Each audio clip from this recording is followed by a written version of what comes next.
ঘণ্টার পর ঘণ্টা যানজট উপেক্ষা করে বাড়ির পথে ছুটছেন ঈদে ঘরমুখো মানুষ।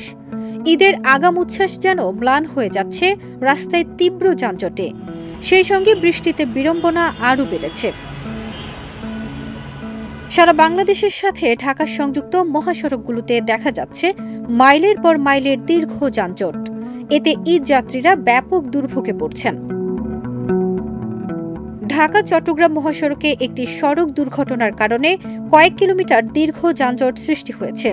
হাইওয়ে পুলিশ জানায়, ভাটিয়ারী ঢাকামুখী লেনে একটি ট্রাকের পেছনে পরপর দুটি গাড়ির ধাক্কা লাগে।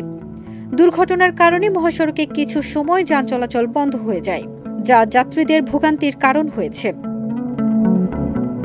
এদিকে ঘরমুখো মানুষের চাপ বাড়তে থাকায় ঢাকা টাঙ্গাইল মহাসড়কের আশেরপুর বাইপাস থেকে শুরু করে যমুনা সেতু পর্যন্ত ২৫ কিলোমিটারের দীর্ঘ যানজটের বিস্তার ঘটেছে।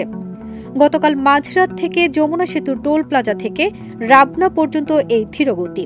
এতে উত্তরাঞ্চলের লাখ লাখ মানুষের চরম ভোগান্তি পোহাতে হচ্ছে। যানজটের কারণে যমুনা সেতু দিয়ে শুধু উত্তরবঙ্গমুখী যানবাহন পারাপারের অনুমতি দেওয়া হয়েছে বলে জানিয়েছে সেতু কর্তৃপক্ষ। অন্যদিকে ঢাকা আরিচা মহাসড়কের বালিয়াপুর থেকে জোরপুর, নবীনগর চন্দ্রা মহাসড়কের বাইপাইল ও বারুইপাড়া এবং ডিপিজেড আশুলিয়া সড়কের বাইপাইল থেকে ইউনিক বাসস্ট্যান্ড ও জামগড়া পর্যন্ত এলাকায় যানজট দেখা গেছে।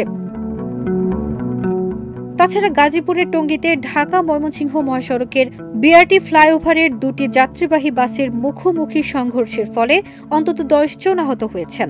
এতে যান চলাচলে ধীরগতি দেখা দেয় পুরো মহাসড়ক জুড়ে। এছাড়াও গাবতলী সহ ঢাকার বিভিন্ন স্থান থেকে আন্তঃজেলা বাসগুলো বের হওয়ার পথেই ব্যাপক যানজট দেখা গেছে। ফারজানা নিকিতা, দেশ রূপান্তর।